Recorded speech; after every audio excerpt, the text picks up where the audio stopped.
So welcome. This one is organizational behavior chapter 4. Jirra jirtu hordoftoonni channel keenya har'a organizational behavior chapter 4 qabannee kan walitti deebineeta. Boqonnaa tokkoffaa gaafaffaa already aga sadaffaa already hojjenneerra gara duubatti deebitanii laaluu ni dandeessu. Warroonni channel keenyaaf haaraa taatan ammas channel keenya subscribe gochuun video keenya akka fayyadamtan gaafa video gadhiifnu immoo mallattoo notification akka isin bira qaqqabu mallattoo notification sana seenaatoo all gochuu keessan akka hin daganneedha. Kallattimaan gara boqonnaa afuraffaa motivation concept and application kan jedhu laallachuun. So as you all know, motivation or the term motivation represents the forces acting on or within a person that cause the person to behave in a specific and goal directed manner. Kanaaf motivation jechuun si'eessituu yookaan wanta kaka'umsa nama keessatti uumuu jechuudha. Hojii tokko keessatti yookaan dhaabbata tokko keessatti hojjettoonni kaka'umsa hin qaban taanaan galma gahinsi kaayyoo dhaabbata sanaa irratti gaafii guddatu dhufa jechuudha. Kanaaf motivation kuni entirely within a person ta'uu danda'a yookaan immoo forcein alaa namoota sana motivate godhu jiraachuu danda'a jechuudha. Kanaaf forcein alaa ta'uu yookaan immoo forcein keessaa uummata sana yookaan namoota hojii dhaabbata sana keessatti hojjetan motivate gochuudhaan galma gahinsaa goolii organization sanaaf akka hojjetan kan taasisu motivation jennaani. Motivation is the willingness to exert high level of effort toward organizational goal. Kanaaf willingness yookaan kaka'umsa namni tokko humna isaa hunda galma gahinsa kaayyoo dhaabbata sanaadhaaf taasisu jechuudha. And this can be conditioned by the effort's ability to satisfy some individual need. Kanaaf individual need ta'uu danda'a yookaan galma gahinsa dhaabbata sana ta'uu danda'a. Sanaaf namni tokko kaka'umsaan akka hojjetu kan taasisu gabaabumatti motivation jenna jechuudha. So feature of motivation, there are several characteristics of motivation. Amaloota motivation yookaan wantoota si'eessan keessaa hedduutu jira. Isaan keessa tokko motivation is psychological phenomena. It is the inner desire of an individual to accomplish something more. Kanaaf psychologically namni tokko kaka'umsa ofii isaa keessatti uumuu ta'uu danda'a jechuudha. Individually tokko yookaan namni tokko keessoo isaa keessatti kaka'umsa tokko kan uumu yoo ta'e that is known as psychological motivation yookaan amala motivationii keessaa tokko jennaani. Lammaffaa motivation is a continuous process, one type process miti. Motivationiin adeemsa keessa kan ijaaramudha yookaan immoo continuously one build ta'uu danda'udha. Since it is a continuous phenomena, if one need is satisfied, the other need emerge. Maaliif needin tokko satisfy gaafa ta'u needin biraa immoo emerge waan ta'uufi kanaaf continuous process jenna. Motivation is continuous process rather than one step process jechuu hin dandeenyu yookaan one time process miti jechuudha. The other thing is motivation is a result of person's thoughts or expectation. Kanaaf feelingin namni tokko yookaan wanti namni tokko waan tokkodhaaf expectationin inni qabu motivation kana ibsamuu ni danda'a. The other thing is motivation needs ordered. Motivationin orderii qabaachuu qaba. Maaliif namni tokko jalqaba basic needii sana argachuu qaba, sana booda gara wanti kan deemu. Kanaaf basic needii sana argachuudhaaf motivationin nuti qabnuu fi wanti keenya fulfill gochuudhaaf motivation nuti qabnu garaagarummaa guddaa qaba. Kanaaf motivation have what an order, especially Abraham Maslow motivation need hierarchy ni beektu. Bifa sanaan jechuudha orderii qabaachuu qaba kan jedhu. It can be two type, intrinsic and extrinsic. Intrinsic jechuun keessoodha, extrinsic jechuun immoo alaa jechuudha. So intrinsic motivation that come within the person based on the personal enjoyment of any task. Fedhii namni tokko fedhii keessoo nama hojii sanaaf qabu fi feelingii yookaan enjoyment namni hojii isaanaaf qabu suni intrinsic motivation jennaani. Extrinsic motivation jechuun immoo based on the external reward such as money, pay and grades. Fakkeenyaaf barataa yoo ta'e gireediin inni argatu sun isa motivate gochuu ni danda'a jechuudha. Garuu tattaaffiin inni gireedii gaarii fiduun qaba jedhee keessoo isatti fidu sun immoo intrinsic motivation jennaani.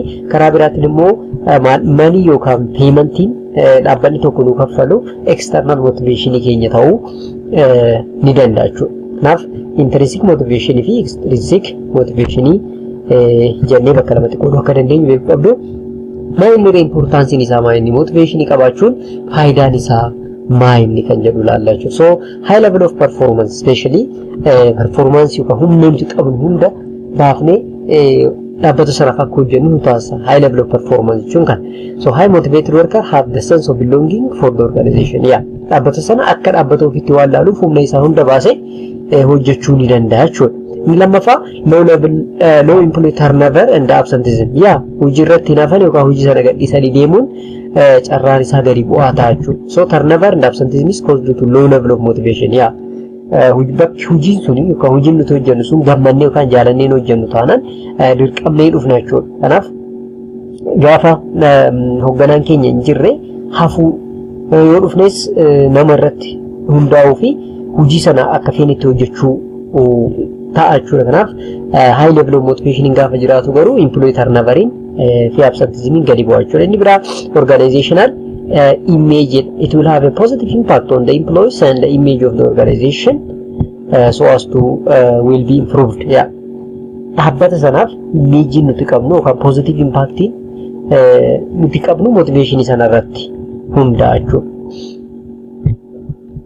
The other one is theory of motivation. There are different theory of motivation are there. The early theories and the contemporary theory. Inni bakka lamatti qooduu dandeenya.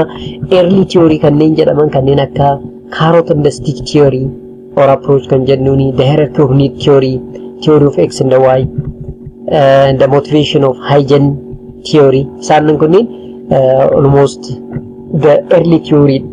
Isaanan amma yookaan contemporary theory kanneen jennuun immoo kanneen akka ERG theory, equity theory, expectancy theory and goal setting theory jennee bakka garagaratti qoonnee ilaaluu dandeenya. Kanaaf isaanan kanneen hamma danda'ame tokko tokkoon ilaaluu yaalla jechuudha. Theory of motivation or early theory of motivation keessaa inni tokko carrot and stick.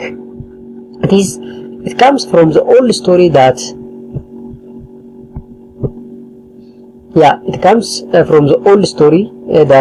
to make a donkey move one must put a carrot in front of it and if it does not move beat it in stick from behind. Kanaaf seenaa harree fi namicha harree sana ofirratti kan hundeedha. Carrot and stick theory jechuun harreen tokko ba'aa baattee akka deemtu yoo barbaadde fuuldura ishee irratti kaarotii qabiitii deemedha. Yoo didde immoo uleedhaan rukutii kan jedhu sanarra ka'eeti kan dhufee approachiin kun jechuudha. Kanaaf harreen tokko akka gara fuulduratti deemtu yoo barbaadde fuuldura isheetti kaarotii qabi yookaan waan nyaattu qabii jechuudha. Inni diddi taanaan garuu uleedhaan rukutii yaada dhurraa dhufe. Kuni gara dhaabbatatti gaafa fiinnu carrot gaafa jennu money in the form of pay or bonus, stick fear such as fear of loss of job, loss of income, demotion or some penalty. Kana jechuun carrotiin maal ta'a gara dhaabbatatti gaafa fiinnu riwaardii nuti hojjettoota keenyaaf kenninu bifa boonasiitiin ta'uu danda'a, bifa dabalii mindaatiin ta'uu danda'a. Stick jechuun immoo hojii sana yoo sirriitti hojjenne hojii sana ni dhabda jedhanii sodaachisuutiin namoota sana demote gochuutiin promote gochuurraa gara gadiitti demote gochuu, mindaa isaanii irraa kutuu, penalty garagaraa dhiyeessuudhaan namoonni akka hojii hojjetan taasisuun ni danda'ama yaada jedhu. Inni kun almost the early theory of motivation approach jechuudha. So this approach relates the use of reward and penalty in order to induce a desired human behavior. Sana behavior nuti barbaannu yookaan amala nuti barbaannu hojjettoonni keenya akka qabaatan bifa reward fi penaltytiin fayyadamuu ni dandeenyaadha. Inni kun almost old theory dha, yeroo ammaa waan hojjetu miti because we are in the modern era. Carrot and stick modeling kuni baay'ee duubatti hafaadha. Inni lammaffaa the hierarchy of need theory Here Abraham Maslow reef akkuma dubbannetti Abraham Maslow bara 1940tti theory yookaan assumptionii wayii ka'e. Inni tokkoffaa first orally animate need can be motivated. Namni yeroo hunda animate yookaan fedhii inni barbaadu isa fedhii bakka hanqate sana kan namni socho'uu danda'u. Inni lammaffaa people need are arranged in order of importance or hierarchy dha. Akkaataa barbaachisummaa isaaniitiin needii namoota hierarchyidhaan kaa'uu ni dandeenyadha. Sadaffaa third people will not motivate to satisfy a higher level need unless the lower need has been at least minimally satisfied. Namni tokko makiinaa bituu kan barbaadu yoo mana keessa jiraatu yoo qabaatedha. Namni tokko mana ijaaruu kan barbaadu yoo qufee nyaatedha. Waan uffatu yoo argate dura jechuudha. Kanaaf higher level needing tokko nama motivate gochuu kan danda'u yoo lower level needing satisfy ta'e qofaadha. Finally, Maslow assumed that the people have 5 classification of need hierarchy. Walumaa galatti need hierarchy bakka 5tti qoodamaadha. Abraham Maslow isaanan kunniin bifa kanaanii kanneen kaa'aman hierarchy of Maslow hierarchy of need jedhamu. Inni gubbaa akkuma argitan isheen dhiphoon tuni specialization hierarchy or self actualization kan jennuunidha. Isheen dakaa kun immoo physiological need jenna jechuudha. Physiological need especially breathing, food, water, sex, sleep, homeostasis and exertion. Isaanan kunniin yegid namni jiraachuudhaaf dirqama kan isaan barbaachisanidha. Egaa namni nyaata kan argatu yoo ta'e, uffata kan argatu, mana kan qabaatu yoo ta'e, friendii kan uummatu yoo ta'e, samboodhaan safety isaa barbaada jechuudha. Inni lammaffaan safety gaafa jennu security of the body, employment of resource, family, health issue. Isaanan kunniin baay'ee barbaachisaadha. Isaanan kanneen guutee taanan namni immoo maal barbaada? Social animal waan ta'eef friendship, family uumuu, sexual intimacy uumaa that is known as belonging kan jennuunidha. Inni afuraffaan kunniin hundi kan guutaman yoo ta'e immoo self esteem yookaan immoo ofii isaatiif value kennu, fakkeenyaaf confidence, yes, achievement, respect from self and others. Isaanan kanneen barbaada. Isaan kanneen erga guutee booda ammas neediin namaa hin dhaabbatu waan ta'eef self realization yookaan self actualization kan jennuuni creativity, spontaneity, problem solving, lack of prejudice and acceptance of act. Isaanan kanneen barbaada jechuudha. Kanaaf dakaa gara olii gaafa deemnu dhiphataa deema jechuudha. Maaliif namoonni baay'een sadarkaa kanarratti waan hin argamaniif jechuudha. Namoonni self actualization fi self esteem barbaadan namoota baay'ee muraasa waan ta'eef Abraham Maslow bifa kanaan lukaa'uu danda'eera jechuudha. Kanaaf isaanan kanneen tartiibaan qabachuu akka hin daganne isiniin gorsaa jechuudha isa kana. Maaliif qormaata irratti yeroo baay'ee haphir ta'uu danda'a waan ta'eef. Inni itti aanu theory of X and theory of Y Douglas MC Grieger dha. Theory kana yeroo jalqabaatiif namichi barreesse Douglas MC Grieger jedhama. Namichi kun maal jedha? Theory X is a pessimistic and negative dha. Namoonni theory X kana qabaatan yookaan hojjettoonni amala pessimistic yookaan negative attitude qabu jedhee yaada. Theory Y immoo adopt a developmental approach, modern or positive sets of assumption as well as optimistic. Kanaaf according to theory X, the employee must be avoid work, must be controlled, avoid responsibility in the security. Kanaaf hoogganaan hin jiraanne hojiin hojjetanii baay'een isaanii lazyidha, responsibility fudhachuu hin danda'ani, security warroota barbaadanidha jedhee amala theory X. Theory Y immoo faallaa kanaan namoonni self direction yookaan self directed dha, responsibility warroota barbaadanidha, decision making irratti fedhii isaaniitiin kan murteessanidha. Yookaan work is natural jedhanii warroota yaadanidha jedhee yaada theory X which can be developed by MC Grieger. Inni itti aanu theory two factor theory dha. Motivation hygiene theory kan jennuun it is developed by Hexberg. Hexberg conclude that the job dissatisfaction and the job satisfaction arise from two separate sets and the factors. Hojii irratti kaka'umsa uumuu fi hojii sanaaf kaka'umsa dhabuu wantoota lama irratti hundaa'a. Inni tokkoffaa hygiene factor, inni lammaffaa immoo motivation factor dha. Hygiene factor kan jennuun dissatisfier or maintenance. Motivation factor roonu jedhaman immoo satisfier roonu ta'u si'eessuu danda'anidha jechuudha. Kanaaf two factor theory gaafa jennu hygiene factor fi motivation factor akka ta'anii beekuun baay'ee gaariidha. Motivating factor kan jennuun kanneen akka achievement, recognition, the work itself, job advancement opportunity, growth opportunity, isaanan kunniin warroota motivate godhan gaafa ta'u, hygiene factor kanneen jennu relationship with peers, company policy, physical workspace, yes, working conditions, salary status, security and supervision isaan kunniin hygiene factor jechuudha.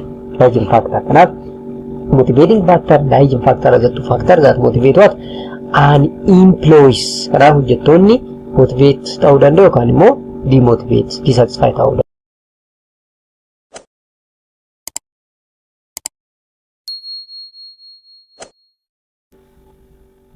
Yes, the next one is contemporary theory of motivation or jedhamanidha. Isaan asin dura laalle as early theory of motivation idha. Amma immoo contemporary theory of motivation kan jedhan laalla. Inni tokkoffaan ARG theory. ARG theory. So this theory can be developed by Clayton Alderfer. Namichi yeroo jalqabaatiif theory kana develop godhe Clayton Alderfer jedhama. ARG theory is a well-known simplification of hierarchy into three level of need theory. Now, ERG kan jedhu kuni gabaabseetti barreesse malee existence relatedness and growth jechuudha. Namichi bifa gabaabatiin barreesse maaliif niidiin namaa wantoota sadeen kana keessa hin bawan. Inni jalqaba existence gaafa jennu physiological and safety need isa Abraham Maslow irra jenne sana, relatedness gaafa jennu social relationship yookaan socialidha. Growth gaafa jennu immoo esteem and self actualization karaa biraatiin Abraham Maslow lead hierarchy yookaan lead hierarchy sana gara sadiitti gadi deebisee jechuudha Clayton Alderfer. So according to Clayton Alderfer, here existence need jechuun are concerned with the sustaining human existence and the survival. Wanti tokko jiraachuu qabu jechuudha yookaan fedhii jiraachuu qabu yookaan wanti motivate isa godhu wantoota isa jiraachisuu danda'anidha jedhee amana existence need gaafa jennu. Relatedness is concerning relationship hariiroo irratti kan hundaa'udha. Especially on the social environment ilaala jechuudha kun hariiroo hawaasummaa, hariiroo maatii wajjin, hariiroo hiriyoota keenya wajjin, hariiroo organizationii tokko wajjin uumu sana relatedness need jedhaani. Growth gaafa jennu immoo guddina are concerned with the development of potential kun immoo guddina irratti kalaqa irratti wanta haaraa uumuu irratti kan hundaa'udha jechuudha. So ERG theory differ from Maslow theory into basic way. One, Alderfer broke need down into three. Yeah, isa shan ture. Gara sadiitti deebiseen lamaffaa ERG theory contains frustration regression dimensionii qaba. Kanaaf ERG theory wantoota lamaanii kan inni adda bahuun tokkoffaa gara sadiitti deebisuudha. Inni kaan immoo mainly contain frustration regression irratti dimension irratti focus akka godhu beekuu qabdu jechuudha. Inni itti aanu equity theory. Equity theory proposes that employees are motivated when their perceived input are equal. Yes, gaafa perceived input and what they gain can be equal, employee can be motivated. Dhaabbata tokko keessatti hojjettoonni jiran bifa tokkoon yookaan ija tokkoon kan laalaman yoo ta'e bu'aan isaan argatan tokko kan ta'u yoo ta'e motivate ta'uu ni danda'u. Otherwise demotivate akka ta'an nutti hima inni kun immoo. Equity theory focus on the people's feeling of how fairly they have been treated in a comparison with the treatment of what received by others. Kanaaf treatmentiin isaan bakka hojiitti qaban kuni walqixa kan ta'e yookaan ija tokkoon kan laalaman yoo ta'e equity theory jennaani. Inni kuni karaa motivationii ittiin goonu keessaa isa biraati. So relevant other could be co-worker or group of employees from the same or different organization or even from hypothetical situation. So motivation is based on the perception of one's own outcome or input ratio compared to that of the similar individual or group called referral. Kanaaf namni dhaabbata tokko keessatti hojjettoonni jiran referensii qabu jechuudha. Outcome yookaan outcome to input ratio isaanii compared to nama isaan wajjin hojjetu kan group isaan wajjin hojjetu wajjin refer ta'ee isaan motivate gochuu danda'a. So equity when employee perceives that the ratio of their inputs or refers to their outcomes or reward are equivalent to the ratio of the other similar employee. Hojjettoonni dhaabbata tokko hojii staatasii isaaniin ala hojii tokko kan hojii wal fakkaata kan hojjetan yoo ta'e reward isaan argatanis almost wal fakkaachuu akka qabu nutti hima. There are four different comparison we can use. One is self inside, the other one is self outside, the other one is other inside, the other one is other outside. Kanaaf different comparison bakka afuritti qoodnee ilaaluu dandeenya. Self inside, self outside, other inside fi other outside jennee bakka afuritti qooduu dandeenya.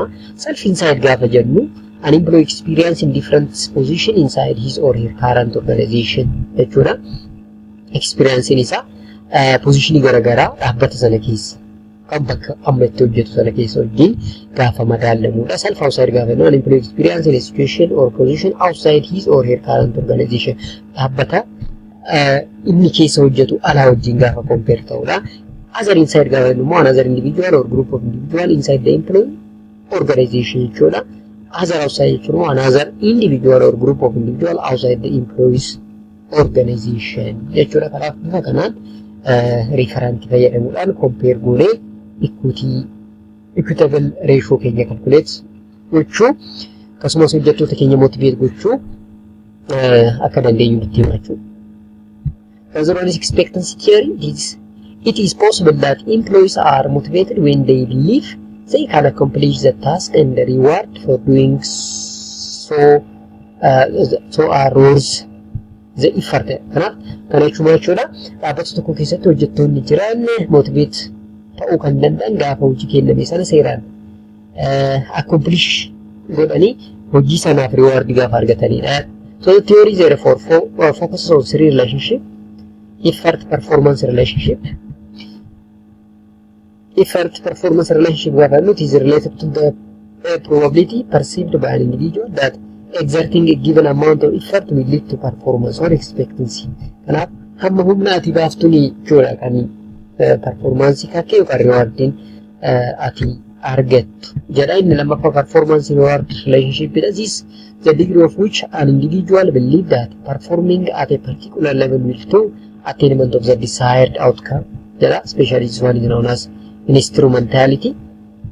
Any kind of more reward personal goal relationship, the degree to which an organization reward will satisfy individual need and its attractiveness for the individual, especially known as balance. And expectancy theory based on the Victor Vroom's formula equivalent to motivation is equal to what? Expectancy times balance. No kaya chudre Victor Vroom. So according to Victor Vroom, motivation can be calculated easily by expectancy times balance. In the goal setting theory, the goal setting theory is proposed by Edwin Locke. The material goal setting theory Edwin Locke. The basic premise of goal theory is that people goal or intention play an important part in determining the behavior. Goaliin namoonni kaane yookaan hojjettoonni kaayanii behavior isaanii determine gochuudhaaf faayidaa guddaa akka qabutti hima. Goal is what an individual is trying to accomplish. Goal jechuun waa jechuudha. Individualiin tokko hojjetaan tokko accomplish gochuuf tattaaffii inni taasisu kan wanti inni achieve godhu suni goal jennaan jechuudha. Goal jennaan jechuudha. So according to Locke, goal setting motivates in four ways. Kanaaf goal set gochuun akkamitti namoota motivate gochuu danda'a. Inni tokkoffaa goaliin direct attention akka kennaniif taasisa. Lammaffaa effort isaanii regulate gochuuf isaan fayyada. Inni kaan immoo persistency akka qabaataniif. Inni afuraffaan encourage the development of strategy and action plan. Kanaaf action plan fi strategy mataa isaanii baafatanii galma gahinsa goal isaaniitiif akka hojjetan waan isaan gargaaruuf isaan motivate gochuu ni danda'a jechuudha. Goal set gochuun. Litaanu management approach for improving motivation. So to motivate employee, the management use several important ways. Kanaaf dhaabbata tokko keessatti managementiin hojjettoota isaa motivate gochuudhaaf wantoota garaagaraa fayyadamuu danda'a. Fakkeenyaaf reward gaafa nama hojii sirriitti hojjete tokko reward gochuu bifa boonasiitiin ta'uu danda'a, bifa garaagaraatiin bicha badhaasuu danda'u qaba. Inni kaan immoo job design gochuudhaan sirreessuu qaba. Self leadership develop akka godhan taasisuudha. Empowerment gaafa goonu namoonni maal ta'uu danda'u, motivate ta'uu danda'u. Performance feedback qabaachuu, inni kunis karaa biraati. Alternative work arrangement nama tokko hojii tokko irratti yeroo dheeraa akka turu gaafa taasifne demotivate ta'a. Kanaaf motivate akka ta'u yoo barbaanne alternative work arrangement hojjechuu fi danda'uu qabna jechuudha. Inni kunis karaa ittiin motivate goonu keessaa isa biraati. The reward system gaafa jennu organization can offer two types of reward, either intrinsic reward or extrinsic reward. Intrinsic gaafa jennu psychologically nama develop gochuudha. Extrinsic gaafa jennu bifa boonasiitiin bifa maallaqaatiin kennu jechuudha. Kanaaf reward systemiin keenya intrinsic yookaan extrinsic ta'uu danda'a. Job design is a process of assigning a tasks to a job, including the interdependencies of what those tasks with another job. Fakkeenyaaf job enlargement, job enrichment, and job rotation ta'uu danda'a. Termileen sadeen kun baay'ee murteessaadha. Yeroo baay'ee exit exam irratti waan dhufaniif adda baastanii gargar gootanii beekuu danda'u qabdu. Job rotation, job enlargement, job enrichment isaan hundi job design maal jechuudha? Tokkoon isaanii HRM irratti ilaaltanii jirtu yookaan immoo gara duubatti deebitanii ilaaluu ni dandeessu. Chapter 3 ilaaluu ni dandeessu. Hojjetameera waan ta'eef human resource management theory. Self-leadership, it is the process of influencing oneself to establish self-direction and self-motivation to perform the task. Namootaaf ofii isaaniitiif lead akka godhan, motivate akka ta'aniifi hojii isaanii directionii mataa isaaniitiin akka hojjetan motivate gochuu danda'u qabna. Gaafa sadii namoonni itti gaafatamummaa isaanii sirriitti fudhachuudhaan hojjetuu ni danda'u hojii kenname jechuudha. Fakkeenyaaf self leadershipin kun elementoota 5 qaba. Tokkoffaan personal growth setting or personal goal setting jedha. Inni lammaffaan constructive thought pattern, designing natural reward, self monitoring and self reinforcement. Isaan kunniin elementoota self leadership kan jedhu shaananidha jechuudha. So empowerment means creating a condition in which employees perceive themselves as a competent and in control of performing a meaningful task.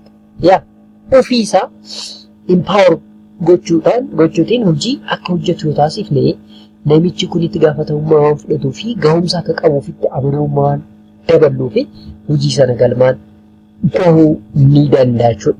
Inni kaan performance feedback, the degree to which carrying out the work activity required by the job result in the individual obtaining direct and clear information about the effectiveness of his or her performance.